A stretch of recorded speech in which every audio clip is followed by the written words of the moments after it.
You see it everywhere, from bodybuilders, construction workers, to even 40-year-old dads. Big arms are everywhere and attainable for everybody. In this video, I'm going to show you how I was able to build 18-inch mountains. I'm Jeremy, and welcome to Jirache.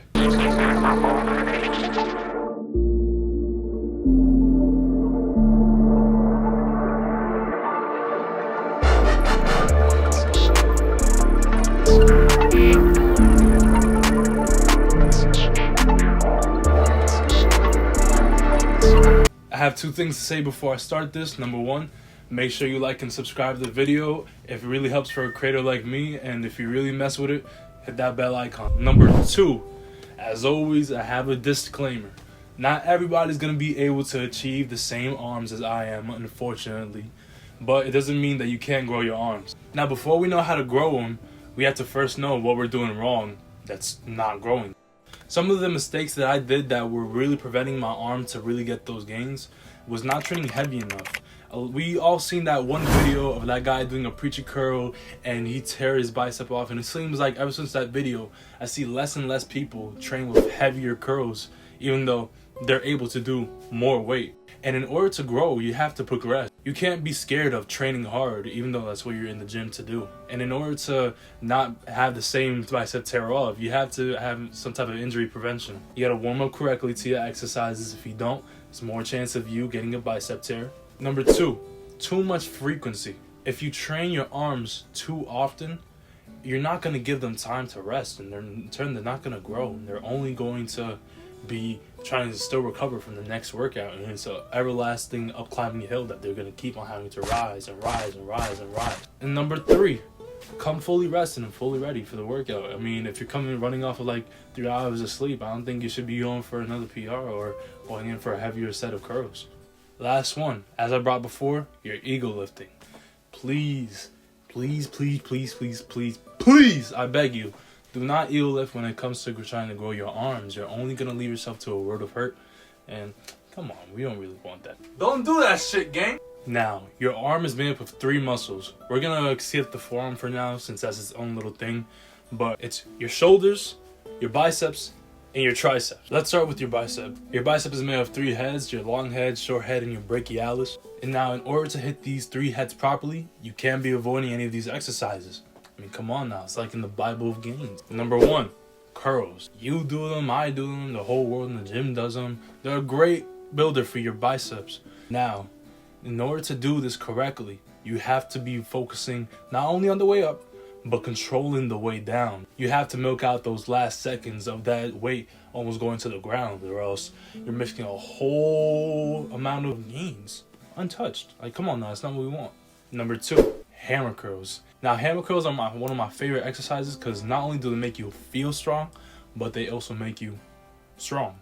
When you're doing hammer curls, you want to make sure that not only are you coming up 90 degrees and controlling the weight down, but that you also make sure that you have something to support your wrist. A lot of the times when I do hammer curls near the end of my workout, because I do back and bis, my forearm and my grip gets so weak that I would need straps in order to keep my hand to be able to lift the weight, because it's more of the side of your bicep.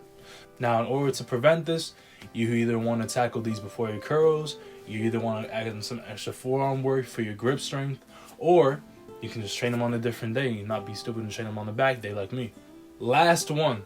Now, I know it's dangerous for some of you because you can't use. Nah, I'm just messing with you.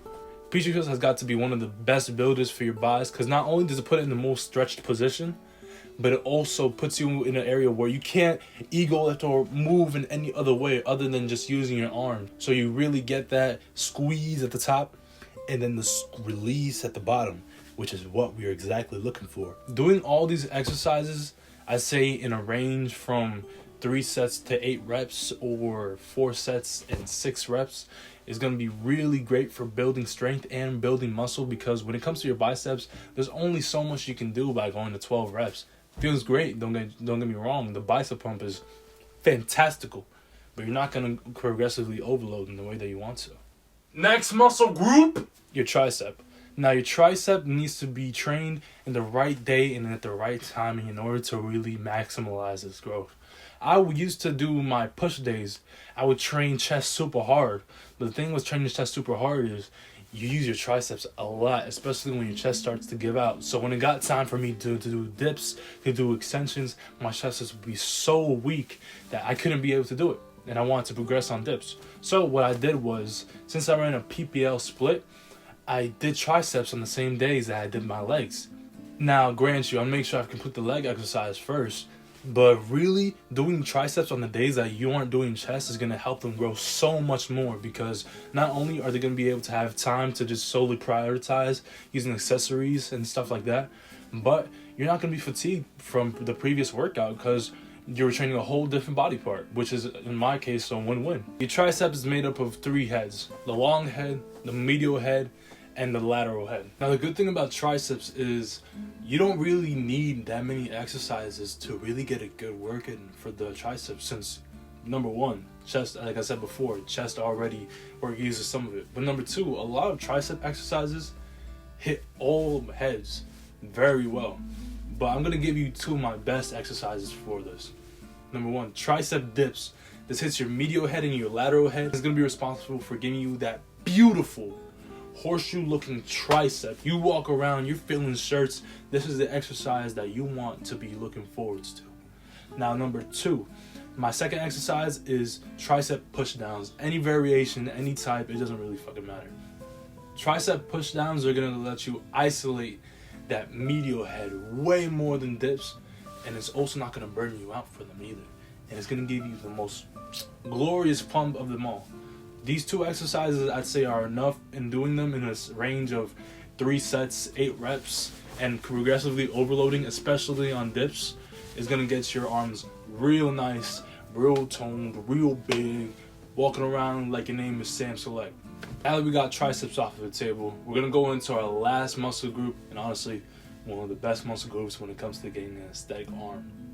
Shh. Hold on. Your shoulder adds on so much aesthetic onto your arm, even though it's not part of the big lump. Because not only is it going to give you that curve down that you see on many athletes, many bodybuilders, very aesthetic, but it's going to also help your arm look bigger when it comes to doing side poses, because your rear delt, your lateral delt, and your medial delt.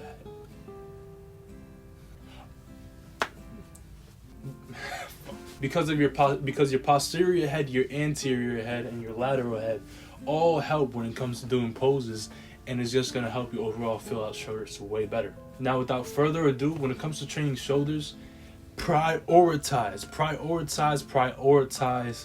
your lateral head.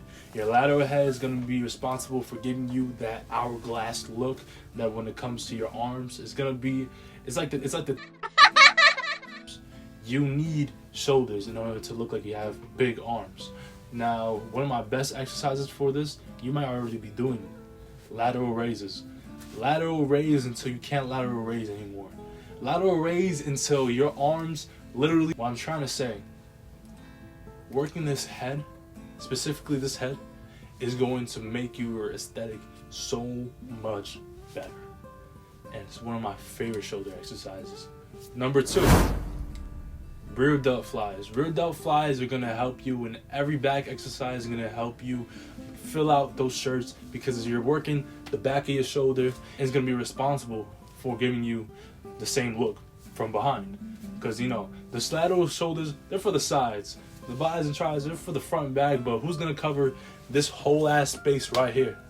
I think you already know. Lateral raises and rear delt flies are going to be your best friends when it comes to giving you that growth in your shoulder.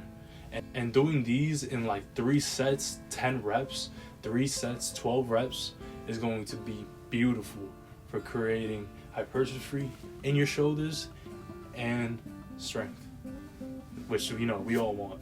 Now that we finished with our shoulders, I'm going to give you advice to the splits that you should run when it comes to prioritizing your arm. Doing PPL and incorporating heavy and light days are going to make your growth go skyrocket, because not only are you going to give yourself muscles time to rest, but you're also not going to be overtraining them. You're going to allow yourself a schedule where you're training them proper amount to really take advantage of growth, which, you know, we all love. My diet while doing all of this was obviously on a bulk. It's very hard for somebody to get 19, 18-inch arms on a cut. unless you're slipping in that secret sauce, or you're just born with the genetics of a god. Even me, it took me peak bulk in order to touch 19 inches, and me cutting down to 225. I have 18.5, but you have to take what you can keep.